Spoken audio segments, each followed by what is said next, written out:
Ernest, daming bayan. Magandang gabi sa lahat ng mga nanonood at nakikinig sa atin. Thank God it's Good evening, Metro at Mega Manila. Magandang gabi Pilipinas, Metro and Mega Manila. Pilipinas Extension sa DZRE. Sa Sapul, Sabado. Gabi ng misteryo ngayon pong Sabado, ano po?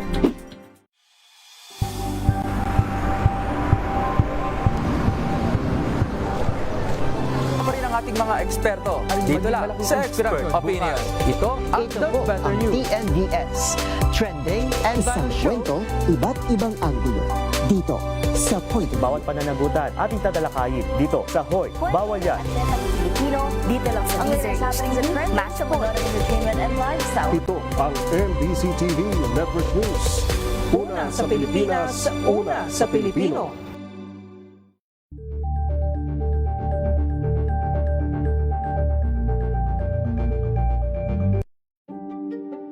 Buklatin ang mga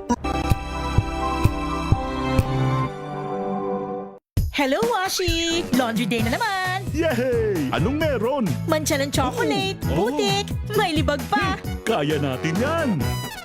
With Pride Washing Machine Detergent, may triple stain-away formula. Tanggal ang makapit, madikit, at malupit na dumit mancha. Kaya easy-easy ang labada. Mula noon hanggang ngayon! All you need is pride! All you need is pride! ACS! Sa lahat ng bagay, simula pa lang, siguraduhing max protection na. Kasi pag kulang ang proteksyon, baka madaling masira. Sa ngipin, dapat may max protection din. Max Alaga ng Unique Toothpaste. With Max Protect Formula, helps stop cavities before they start, while keeping breath fresh. Try Unique Maximum Fluoride Protection. Para Max Alaga, Max Protektado. ACS!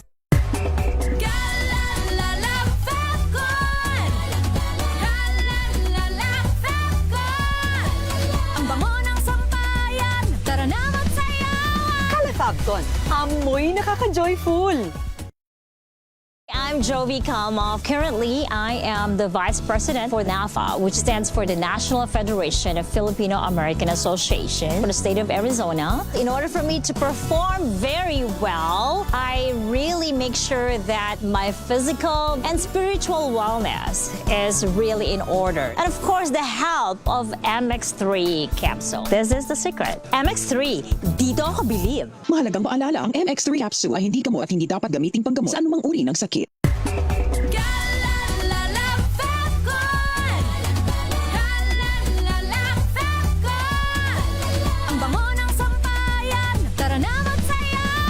Fabcon. Amoy nakaka-joyful!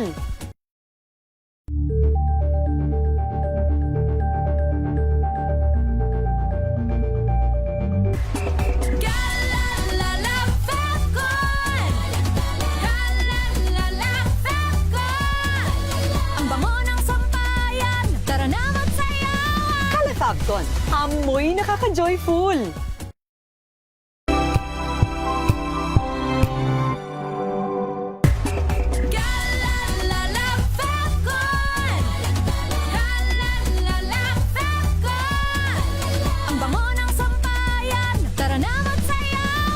Fabcon. Amoy nakaka-joyful!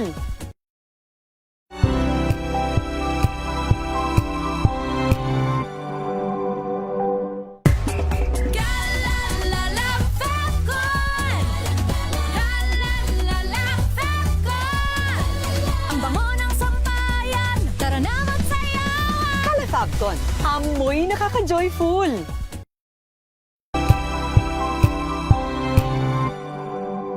Curious ka ba sa maraming bagay? Kami na ang bahala dyan. Aalamin, tutuklasin at ibigyang linaw namin ang mga katanungang bumabagabag sa inyong isipan. Sa programa kung saan ang bawat sagot ay galing lamang sa mga eksperto. Ang Expert's Opinion, tuwing linggo alas 3 ng hapon, dito lang sa DZRH TV.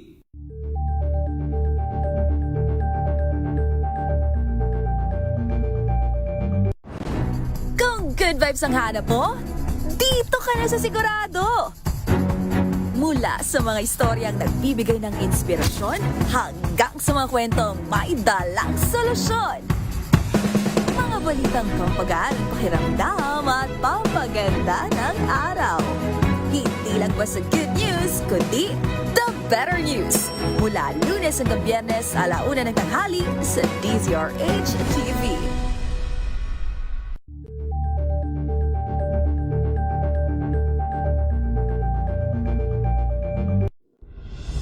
Tuloy-tuloy ang pagtulong, tuloy-tuloy ang pagseserbisyo at tuloy-tuloy ang balitaan kasama si May Binauhan sa Operation Tulong mula Lunes hanggang Biyernes. Visayas at Mindanao at maging sa ibang bansa. Luzon, Visayas, Mindanao. Una sa Pilipinas. Una sa Pilipino. Walang advokasiyang maliit, basta't malimit. Maraming salamat. Muling sumasenyo ang ating palatuntunan special on Saturday. Salamat po sa inyong pagsama sa amin dito sa Executive Session. Mabuhay ang Isang oras na talakayan ng mga usaping may kinalaman sa Bawal ating na akto. Idulog nyo na yan dito sa Hoy. Bawal yan.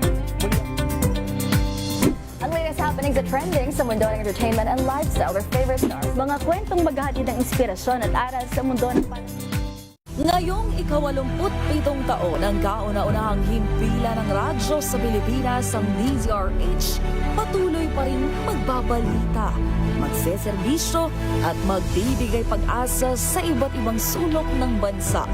1994 nga nang inilunsad ng One Nation, One Station sa inisyatibo ni NBC Media Group Chairman Mr. Fred J. Elizalde. Naabot ang nasa 97% ng populasyon sa Pilipinas gamit ang nationwide satellite broadcast.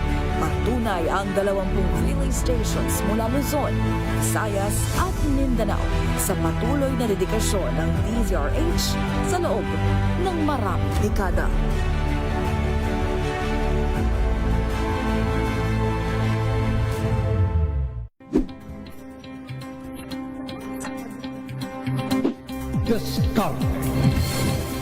Maraming salamat po. Sumayin nyo na ang Agri-Ascenso hanggang sa susunod.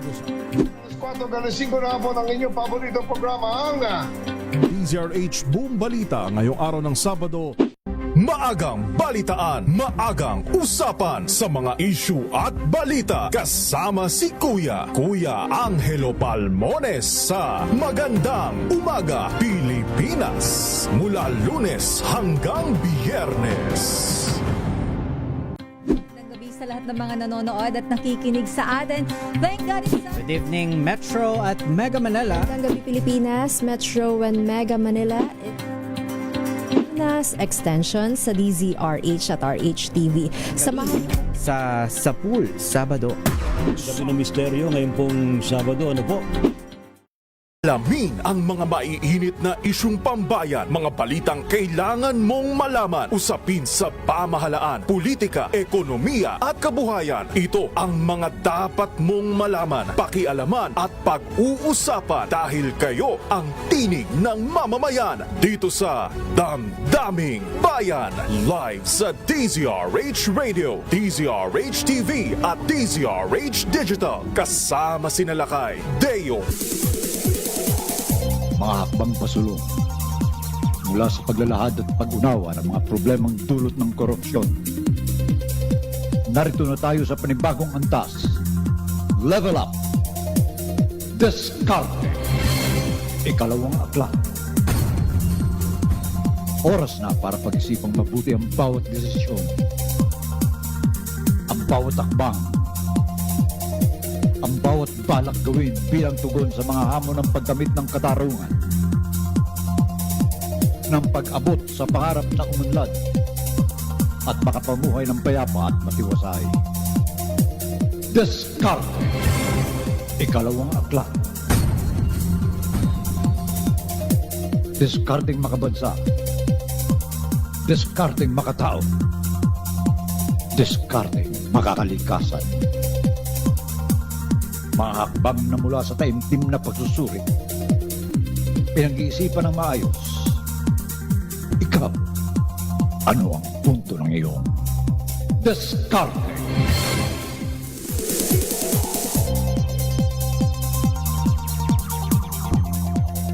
Magandang hapon po sa lahat ng aming mga masusugid na tagapakinig at welcome po sa inyong programang Diskarte. Ngayong hapon, tampok sa ating programa ang Cinemalaya Philippine Independent Film Festival. Mula pa taong 2005, patuloy na ang Cinemalaya sa paghahatid ng mga bagong kwento na taon-taon ay tinatangkilik ng ating mga manonood dahil sa makabuluhang pagsasalaysay nito na sumasalamin sa mga sitwasyon at pangyayari sa buhay nating mga Pilipino. Pero paano nga ba ito sinimulan? Bakit nga ba ito binuo upang maging kauna-unahang Philippine Independent Film Festival? Pakinggan natin ang aming naging panayam kay Ms. Teresa Rances, ang Deputy Festival Director ng Cinemalaya, hinggil sa simulain ng Cinemalaya Philippine Independent Film Festival.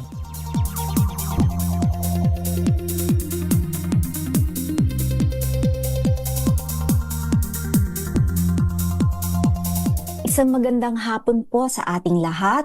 Ako po si Teresa o Tess Rances, ang Deputy Festival Director ng Cinemalaya Philippine Independent Film Festival. Ito po ay nagmula at pinag-isipan ng tatlong ahensya, ang Film Development Council of the Philippines na pinamunuan po noon ni Ms. Loris Guillen, noong 2004 po ito. At ang CCP, ang head po noon ay si Mr. Nestor Hardin. At ang UP Film Institute ay headed by Dr. Nicanor Chongson. Nakita po sa pag-uusap na ang laki ng problema ng industriya ng ating pelikulang Pilipino, no? Dahil bumababa na ang numero ng mga films na naproproduce.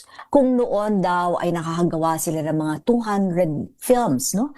Philippine films, tumadating na sa punto nung 2004 ay nasa 30 films na lang. Bakit? Dahil mahal na ang paggawa ng pelikula, mataas na ang tax ng pelikula, marami ng problemang ginagalawan, nagkaroon na ng mga piracy na nangyayari sa mga sinehan. Kaya ang mga producers ay ayaw nang gumawa pa at ang mga direktor ay natatabangan na gumawa ng pelikula. So, napag-isipan, paano ba tayo makakatulong? Film Development Council of the Philippines, ang Cultural Center of the Philippines, at ang UP Film Institute na doon po nagsumibol ang Cinemalaya, ang malayang paggawa ng pelikula.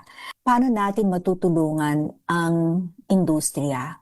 Siguro, mag-develop tayo ng mga young filmmakers. Hindi pa batikan sa industriya na hindi kailangan na ang magpo-produce ng film nila ay yung mga well-known producers. There were all this in the industry at that time ng mga producers na ang feeling din ng mga batikan na filmmakers ay masyado nang nadidiktahan ang kanilang artistic expression.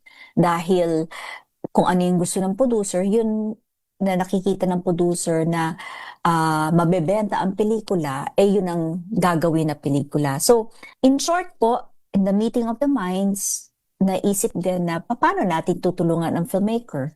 Siguro magbigay tayo ng grant. So, yung public-private partnership din ay nabuhay by tapping this individual who had also that feeling na, oo nga, bakit na ganito ang ating film industry? And with him and the 3 agencies, ang naging layunin ng Cinemalaya ay makatuklas and makahikayat at maparangalan ang mga cinematic na ginagawa ng pelikula, na gumagawa ng pelikulang Pilipino, no? Na nagpapahayag ng malaya at binibigyan ng kahulugan ang karanasan ng mga Pilipino na may sariwang pananaw at may artistikong integridad.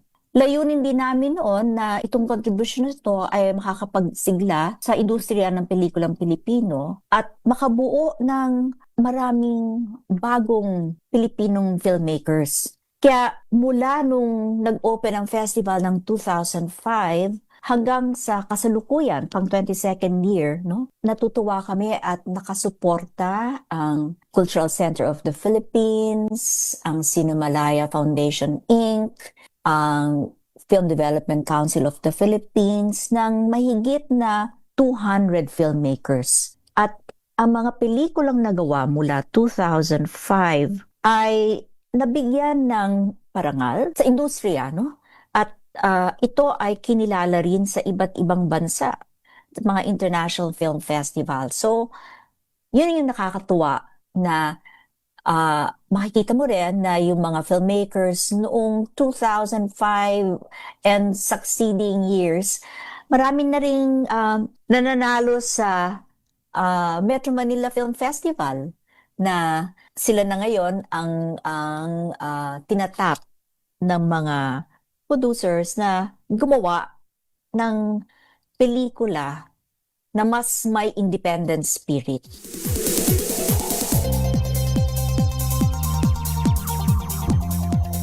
Balanghay. Ito ang naging simbolo ng Cinemalaya. Isang simbolo ng malayang paglalayag ng mga kwento na maghahatid sa bawat Pilipino ng inspirasyon at masuring pag-iisip hinggil sa samot-saring isyong tinatalakay ng bawat pelikulang hatid ng Cinemalaya. Sa 22 edisyon ng Cinemalaya, nandyan din ang iba't ibang tema ng festival na naaayon sa agos ng panahon. Muli nating pakinggan ang pagbabahagi ni Ms. Teresa Rances ng mga kwento sa paglalayag ng ating balanghay sa Cinemalaya.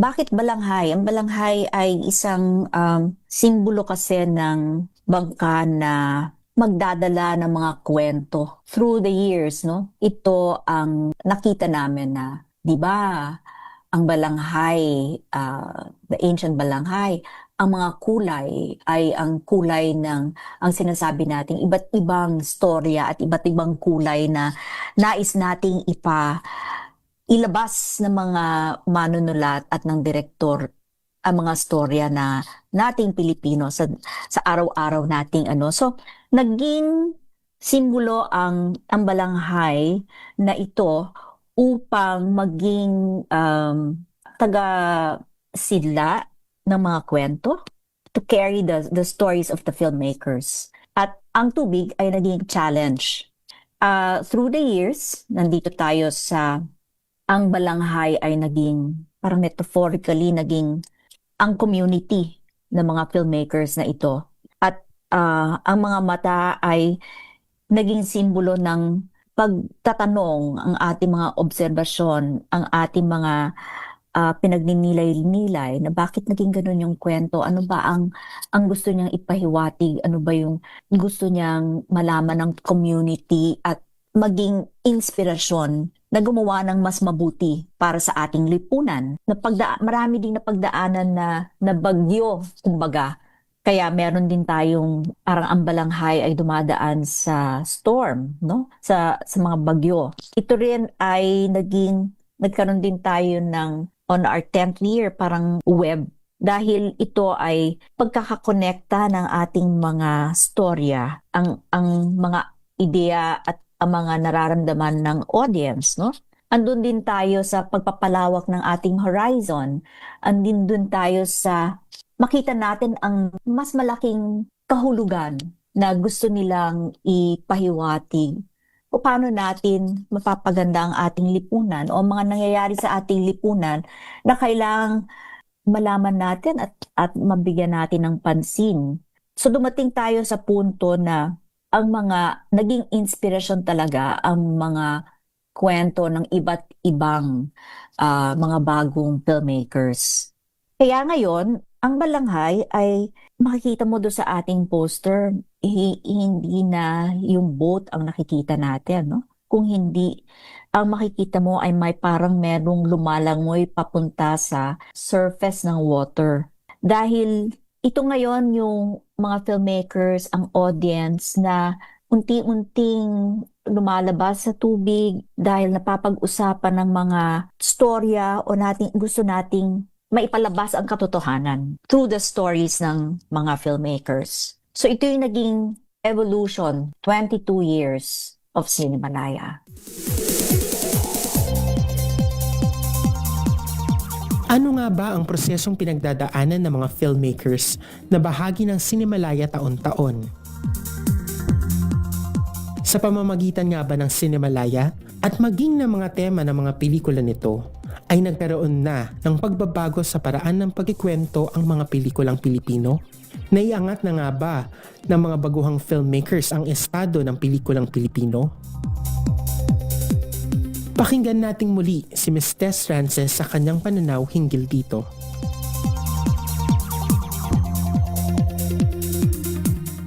Mahaba din ang proseso na bago tayo umabot dito sa 9 na full-length films at 10 short films. Taon-taon humingi kami ng mga entries, no? Tinatawag namin na para sa full length, magpadala sila muna nag-uumpisa kasi yan sa synopsis, no? At bago i-develop lahat ng pelikula na yan, naka-receive kami ng 199 entries. Doon sa 199 entries, ang screening committee para sa full-length films, isa-isang binasa ang mga synopsis at tinitingnan ano ba ang bagong voice na makikita natin dito. Maaring yung tema ay pareho pero yung gustong tahakin ng filmmaker kung paano niya ilalahad ang kanyang storya ay kakaiba. So mula sa 199, bumaba ito sa 20 finalists. At lahat itong 20 finalists ay underwent the film lab, no? Tinatawag namin yung Cinemalaya Film Lab. Nagkaroon ng mga 8 weeks na intensive script writing development. So yung kanilang script ay it went through a critiquing amongst themselves as filmmakers with their mentor who is ang ating chairperson ng competition at monitoring committee, si Carlito Sigyon Reyna. At doon makikita mo kung paano nag-evolve ang mga pelikula. At mula dito sa 20, ang screening committee, pagkatapos ibigay ang kanilang final script, ito ay bumaba sa 10. But dahil sa maraming rin mga challenges na pinagdaanan, mula last year hanggang ngayon, andito tayo sa war, andito tayo sa pagtaas ng lahat ng bagay.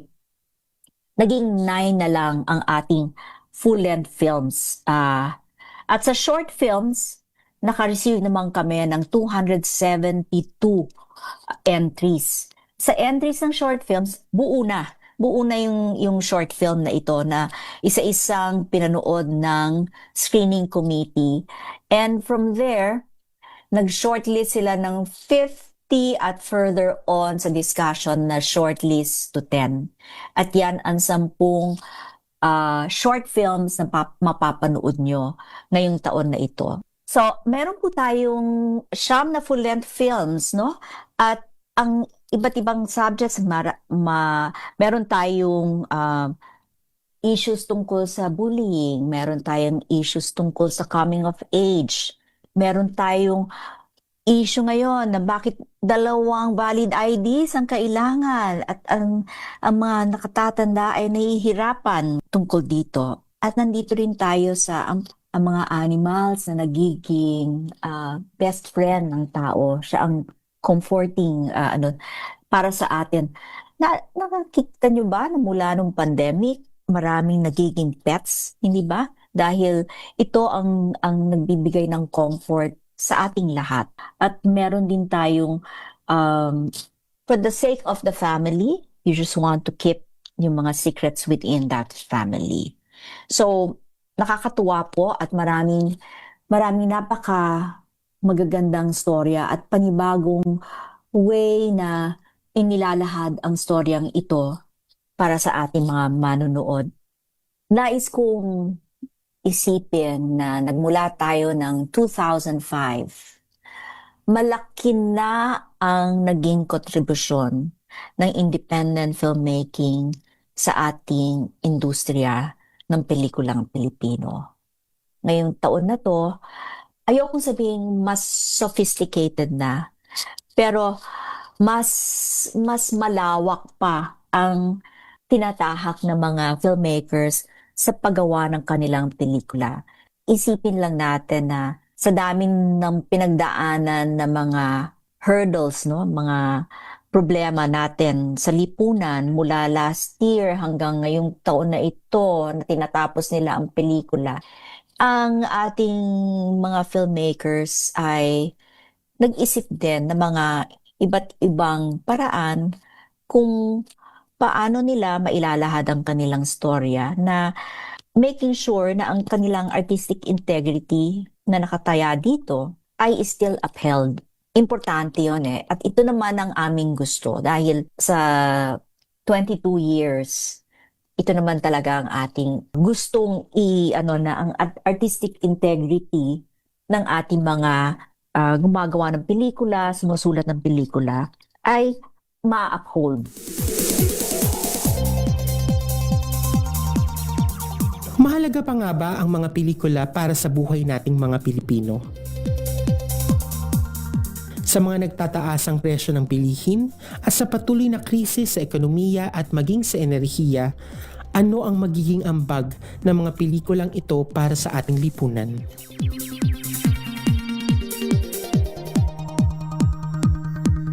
Napaka-importante po itong suporta na sa pagtaas ng ating bilihin. Nandito po tayo sa tinatawag nating food for the soul. Ang ating mga pelikula ay hindi ko sinasabing magiging sagot sa kanilang paghihirap-kahirapan na pinagdadaanan, kundi hopefully makakabukas pa ng pananaw on how we can navigate what is happening now in our society.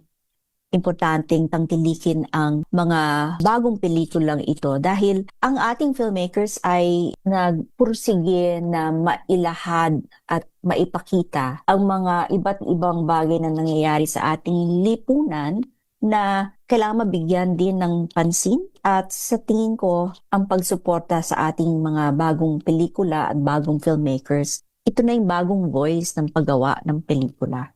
And true enough, it brought recognition, not just to the filmmaker, but even to the companies that supported them. Sa ating lahat na nakikinig, nais naming kayong imbitahan upang manood ng ating mga bagong pelikula. Ang Cinemalaya Philippine Independent Film Festival ay magbubukas sa August 6 at mapapanood po ito sa Shangri-La Red Carpet Cinema, Gateway Cineplex, 4 na teatro po sa Gateway, at iba't ibang theaters ng Ayala Mall. Mayroon sa Market, sa Circuit, sa Manila Bay, Trinoma at sa Glorieta. Dahil independent filmmaking, limitado din po ang budget ng ating mga organizers at ng filmmakers. Pero paano nyo po may imbitahan ito? No? There are two ways of looking at it.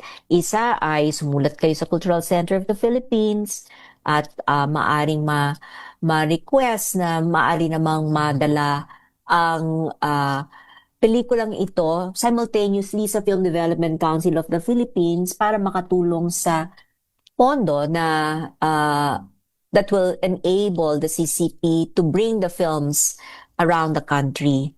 And probably the filmmakers as well, to bring filmmakers to talk about their films, no?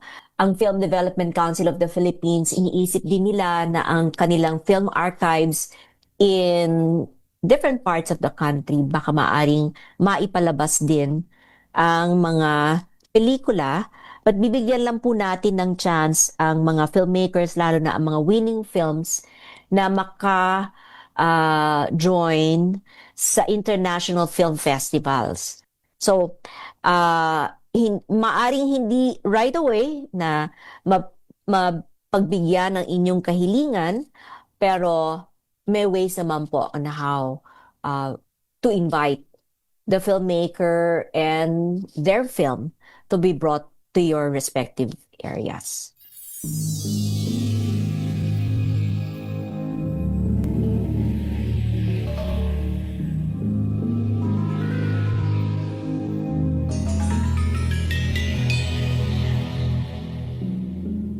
Ako ang diwata ng sining malaya na kay tagal binihag ng sukat at tugmaan. Piniit sa tulungan ng dapat at tama at ang tanikala ko'y ang galing paghaluma. Ngunit layan ang diray, di mapipigilan sa pagtuklas ng pintig ng sariling buhay. Balanghay ko ay pumiglas sa matandang daungan at saka umalat sa pusikit na kawalan.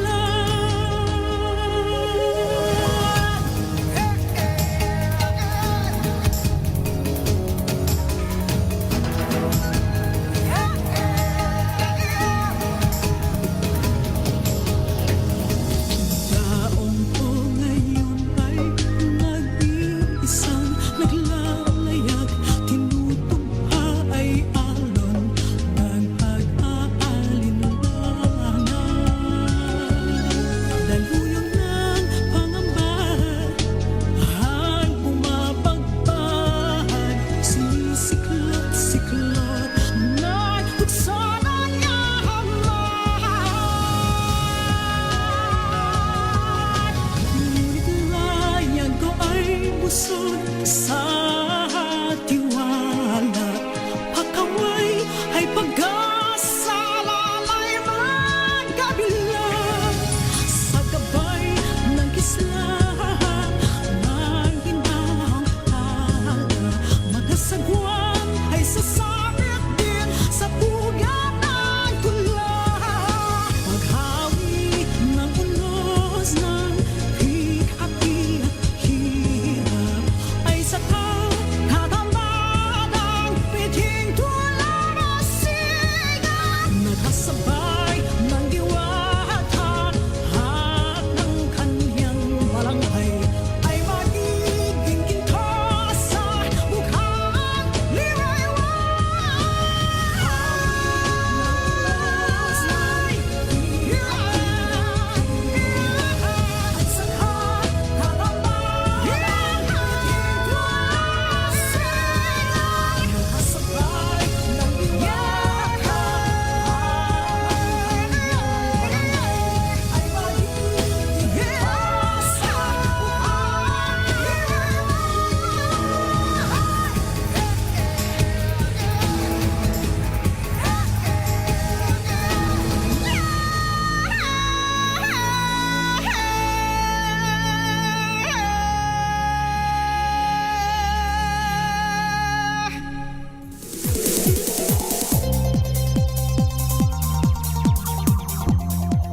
Ang inyo pong narinig na awitin ay ang theme song ng Cinemalaya Philippine Independent Film Festival na sinulat ni Dr. Nicanor Tiongson. Composed by Bob Aves na inawit naman ni Binibining Grace Nono. Nakapanayam ng ating kasama mula sa CCP Corporate Communications Division na si Ms. Glyza Lee ang isa sa mga tampok na pelikula sa Cinemalaya ngayong taon. Pakinggan natin ang kanyang naging panayam sa mga filmmakers ng pelikulang pinamagatang Two Valid IDs.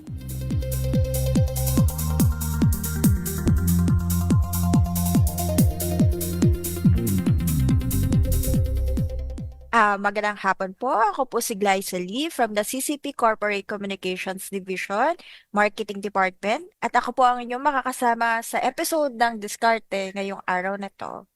Ako ay si Maan L. Asuncion Dangalan, Director ng Two Valid IDs. Ako po si Abet, Robert ang totoo kong pangalan. Abet Pagdagdagan, Raz. Ako po ang screenwriter ng Two Valid IDs. Maaari niyo po bang ikwento kung tungkol saan ang Two Valid IDs? Ang Two Valid IDs ay tungkol kay Sylvia na isang farmer na mula sa Norte okay, ng Pilipinas sa Ilocos Norte na dinala ang kanyang asawa sa Maynila para ipagamot. Nung mayroong nagpadalang kamag-anak ng pera mula sa ibang bansa, hindi niya ma-remit ang pera dahil wala siyang maipakitang dalawang valid IDs or 2 valid IDs. So, dahil dito, matcha-challenge ang kanyang character, morality, at ang beliefs niya. Yun. So, sa dami po ng maaring ikwento natin, bakit ito po yung napili nating ikwento sa pelikula? Totoo naman po, marami naman pwedeng ikwento. Pero upon building the story, making the story, formulating the story, and writing it eventually, parang nakita ko na mas gusto ko talaga magkwento nung hindi para sa sarili ko. Gusto kong yung kwento ko ay makaka-relate ang lahat. Yun yung objective ko talaga, na simpleng kwento, pero yung pagiging payak ng kwento ay ang bawat isang manonood ay makaka-relate. Ay, parang nangyari sa akin yan. Parang kwento ko yan. Na-experience ko yan. Ganyan. So, ganun ang gusto kong mangyari, na kung magkwento ako sa isang pelikula, tiyak na tiyak ko na makakaabot ang mensahe na gusto kong iparating sa aking mga manonood. Kaya yun, 2 valid IDs, alam ko na lahat sa atin, even you, Ms. Liza, I'm sure naka-experience kayo na mag-apply ng ID one way or the other, pumila kayo or napagod or nanlapot sa mga prosesong ito. Yung ganyan. Yun po. So, base po, ito po ay personal yung karanasan. Hindi ko siya personal na karanasan, pero nakita ko by my own eye. I felt it by my own heart. Because yung nanay ko na ospital ng isang buwan sa isang regional hospital, and then eventually she passed on. At doon sa ospital na yon, bagamat kami ay medyo may pribilehiyo pa kasi naka-private kami, nakita ko yung sitwasyon ng mga hindi naka-private, mga naka-ward. Yung sa hallway pa lang, makikita mo na, nandun na sila, alam mo yun, parang yung sobrang, yung hindi ka mamamatay sa sakit. Mamamatay ka yung sa awa mo, sarili mo, desperasyon mo, na parang pakiramdam mo, pinapabayaan ka ng lipunang ito, wala kang kakampi, ganun, yun ang ikamamatay mo. Hindi yung mismong sakit mo. So, after that, sinabi ko na, gagawin ko ng kwento to. Magkakaroon ako ng kwento about it. Tapos na-park muna siya, and then nag-mowal ako, nag-pitch kami ng kwento. During that time, nauso sa Facebook yung meme na sa Pilipinas ka lang makakakita ng hingi ka ng ID. Hihinga ka ng ID. Kuha ka ng ID, hindi ka rin ng ID. Parang nakakaloko ba kayo? Parang kaya nga ako kukuha ng ID kasi wala akong ID. Kasi hingan mo ako ng ID. So nakakatawa siya in a way. Pero inisip ko, paano pala kung hindi nakakatawa? Paano pala kung ang sistemang ito tayo yung pinagtatawanan? Di ba? The joke was on us. Akala natin, di ba? Tontuwa tayo, naaliw tayo sa meme. Tapos doon ko na naisip na out of the blue, parang naisip ko, itong meme na to, bagay ito dun sa kwento ko. Isang dramatic component at saka isang funny moment, pinagsama ko. Kaya ako nabuo yung 2 valid ID. Tapos, prinoseso na lang yung kwento, ganyan, nabuo ng character, sitwasyon. That is also, everything is parang close to heart of a Filipino experience. Parang ganun. So, si Direk Maan, paano niyo po isinabuhay yung realidad nitong kwento ni Sir Abed sa pelikula? Matagal na kami magkakilala ni Abed dahil nagkasama kami sa isang programa noon, teleserye pa noon. Tapos, so, kinausap niya ako regarding dito sa 2 valid IDs. So, shinare niya sa akin yung kwento. Tapos, ano pa lang yun Abed, storyline pa lang. Kasi di ba ginawa natin yung script sa lab. So, sabi ko, interesting siya. I mean, yung premise itself, actually yung konsepto pa lang na 2 valid IDs. Malakas na siya sa akin. Tapos plus the fact na sinabi na niya sa akin na babae yung nito, lead nito. So, syempre, umuuna ako. Tapos sabi natin to sa, although siya rin naman, interesado siyang isubmit sa Cinemalaya bilang, ngayon pala niya susubukan ng Cinemalaya, tapos nag-ano pa siya, nag-mobile fund, gano'n. So, sa mundo ng independent cinema, parang ngayon siya na expose dito. At natutuwa naman ako dahil very open-minded si Abet sa pag-revise ng script din. Mahaba din yung naging proseso namin sa paggawa ng script. Okay? Dahil hindi lang naman ako yung nagko-comment, pati si Gio Lumuntad ang aming producer. Okay? So, yun. Well, first and foremost kasi naman, based on true or inspired by true events, itong pelikulang to. So, talagang malapit siya sa realidad. Okay? So, in a way, ang naging challenge na lang sa akin ay ma-immerse sa mga bagay na hindi ko ba nalalaman. Like for example, yung dahil bilang yung sakit nung asawa ay sa lungs, yung pulmonary, kailangan namin pumunta ng hospital to check kung paano ba yung mga pasyente doon, paano yung mga relatives doon, ng bantay, ganyan. Ayun. Yun, yung mga ganung bagay na hindi alam, pero alam naman natin, lahat naman tayo na-experience natin kumuha ng valid IDs, kaya yun naman, parang madali na sa atin, no? Madali na sa ating isabuhay yun dahil yung pagpila pa lang, yung paghintay ng matagal, yan, na-experience natin lahat yan. Ayun. At alam din natin na meron din na hindi naka-experience sa pila dahil may mga kakilala sila sa loob, yung mga ganon. Tapos, yung buti na lang din, meron din kaming naging talent na doktor talaga. Kaibigan na line producer namin, nasa set. So, kino-correct kami on the spot pag may mga mali kaming ginagawa at may mga terms kaming hindi tama na sinasabi. Yun. Bilang magka-collaborator po, paano nyo hinaharap yung mga pagkakataon na magkaiba yung interpretasyon nyo sa isang eksena o dun sa character? Paano nyo inaano yung differences, creative differences? Yung sa creative, sa writing process kasi, sobrang swerte ko na si Dec Maan as a Sergio are also writers. So alam nila yung ins and outs of telling an effective and compelling story. So pag nagbabatuhan kami, sobrang sinabi ko naman talaga sa kanila, 200% naniniwala at nagtitiwala ako sa inyo kasi matagal nyo na yan mundo ginagawa. At ako, I'm willing to really work within our group para lang mapaganda ito, including our creative consultant na si Direk Tip Obata.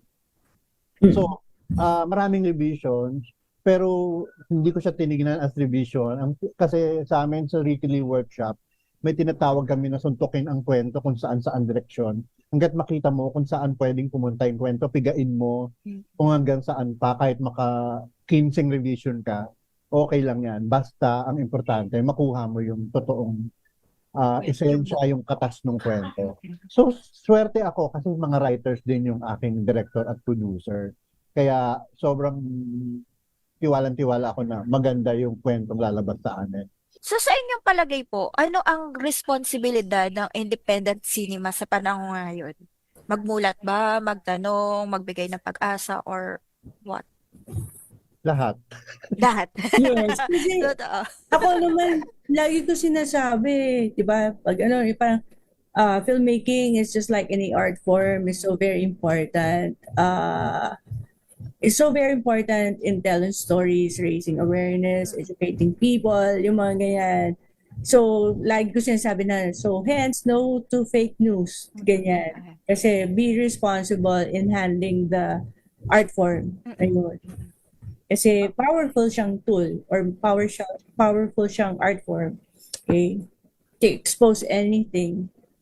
Yun. Ako, naniniwala ako na dapat ang pelikula ay sumasalamin sa lipunan, sumasalamin sa kasaysayan. At kung ano yung iharap mo sa salamin, hindi naman nagsisinungaling ang salamin. Yes. Diba? Kung ano yung iharap mo sa kanya, yun ang nakikita niya. At kung ano yung nakikita ng salamin, yun din dapat yung makita ng audience natin. Sa kahit ano pa mang larangan, dapat parang ganun ang magiging tayo natin. Ganun ang magiging paninindigan natin. Masarap magkwento, masarap maggawa ng kwento, lalo na kung alam mong ang kwentong to ay may pupuntahan at may kahihinatnan, may kahulugan, hindi lamang sa iyo bilang isang filmmaker o writer, kundi sa lipunan mo, bilang isang miyembro ng isang bansa. kumbaga, ito nga sinasabi namin eh, kahit paano, maliit man, ngayon hindi pa pinapalabas yung pelikula pero may mga nagre-react na ng agencies. Ayun na yung maliit natin na ambag. Nakapag-alog tayo, nag-spark tayo ng conversation, nag-trigger tayo ng mga tao para kumilos, mag-react sa isang bagay na akala natin normal na. 'Di ba? Pala hindi. Ayan, yan yung ganyan. Parang, sabi nga ni Direk napaka-powerful ng film.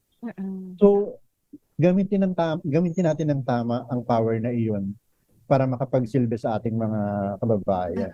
Ayun po.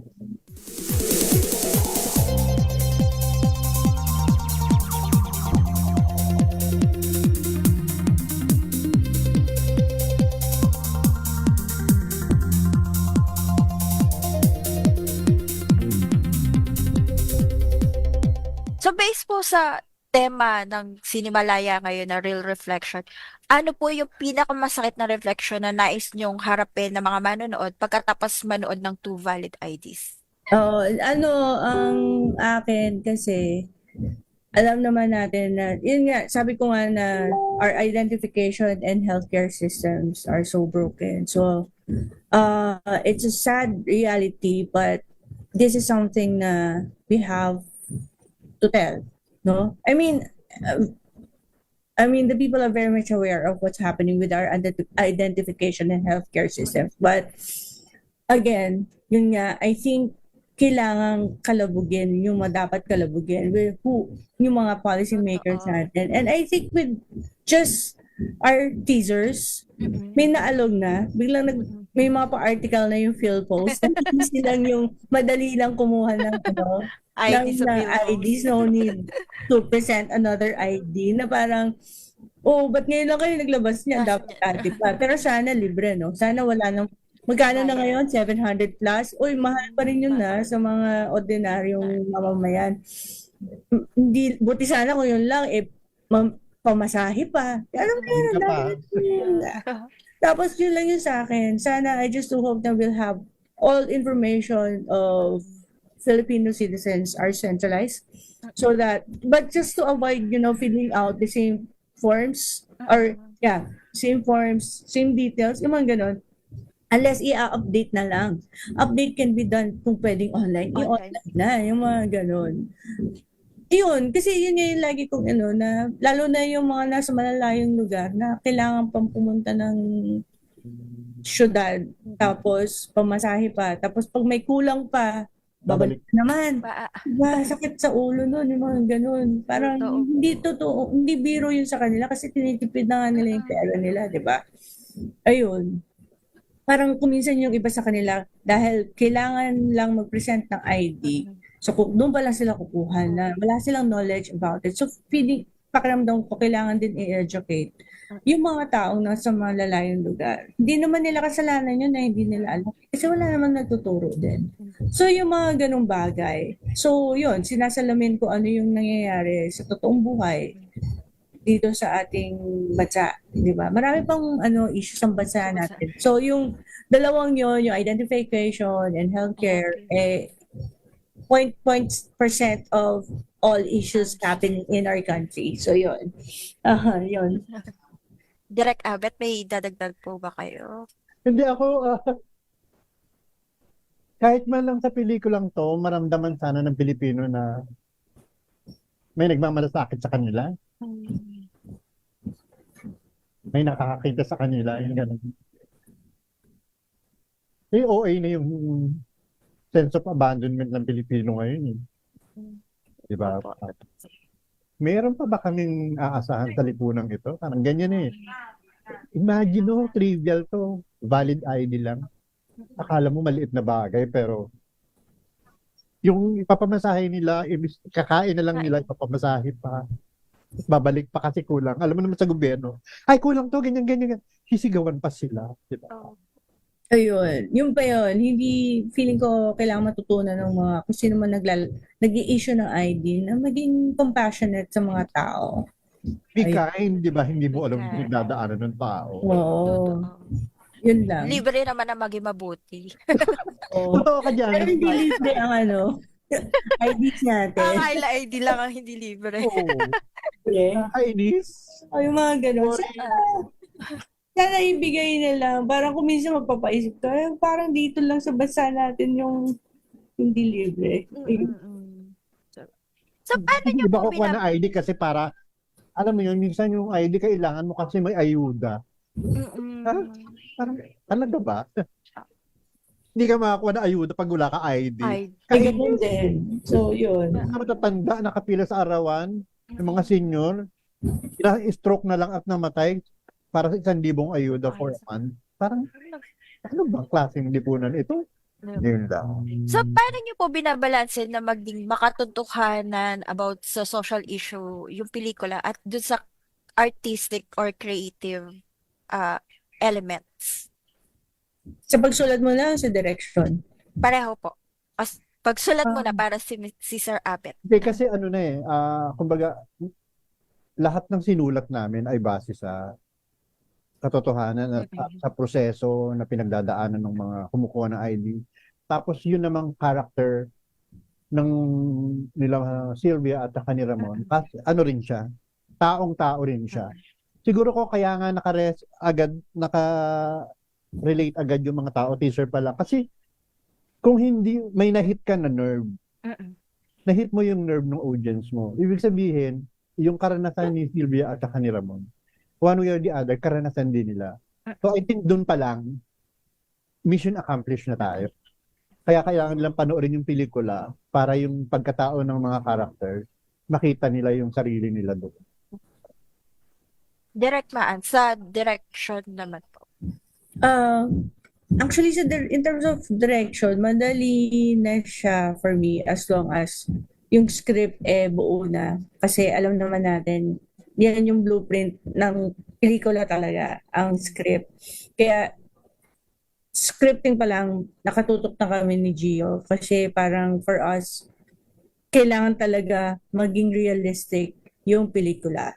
So, ngayon, in terms of direction, kailangan lang din, me, personally, I had to I have to be sure na all the props, like yung mga details na makikita nyo sa frame, sa composition, ganyan. Totoong nandun sa ospital. Ganon. Yung nakikita ba to talaga? Ganito ba talaga yung yung parang yung step-by-step procedure pag merong isang mamamatay or whatever, ano yung mga naririnig, yung mga gano'n, lahat yun, kailangan tama siya. So, kaya nga natuwa ako dun sa friend ng line producer namin, na nakatutok siya, yung doctor. Even yung sa oxygen, binantayan din nila. So, yun. So, yun yung mas importante sa akin, na tama lahat ang mga detalye nung pag-shoot, pati yung pagsalita. Kaya nga, meron din kaming language coach para ma-check kung tama yung accent, yung pagbitiw ng mga words, yung mga gano'n. Yun. Mas gano'n na ako. Kasi, I mean, ang gagawin ko na lang sa composition, madali na yun, nasa utak ko na yun. Kailangan lang, dahil based siya sa totoong buhay, kailangan tama lahat yung makikita at maririnig pag pinanood nila yung pelikula. Ayun. Imbitahan po natin yung ating mga listener para manood ng Two Valid IDs sa Cinemalaya po. Magandang hapon po sa inyong lahat. Ako po si Maan L. Asuncion Dangalan, ang director ng Two Valid IDs.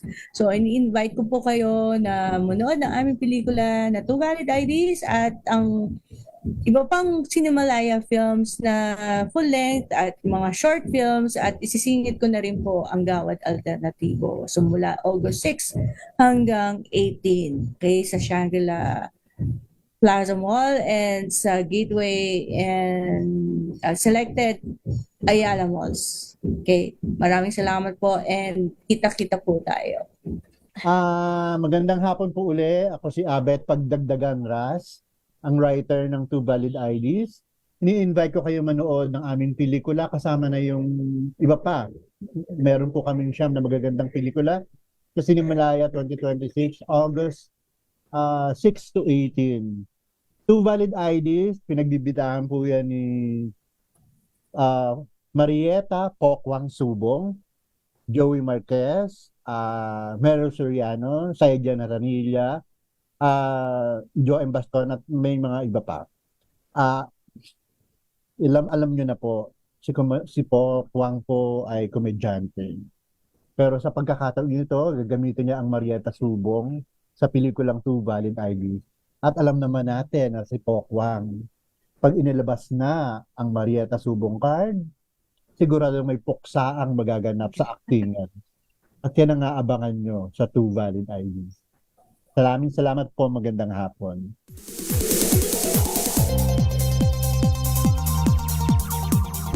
Muli ay iniimbitahan namin kayo na manood ng mga pelikulang bahagi ng Cinemalaya Philippine Independent Film Festival ngayong taon. Sama-sama tayong tumawa, umiyak at mamulat sa mga kwento may kabuluhan at sumasalamin sa ating pagiging Pilipino. Muli, maraming salamat po sa inyong pakikinig. Hanggang sa susunod na Sabado, alas 2 ng hapon, dito pa din sa inyong programang Diskarte.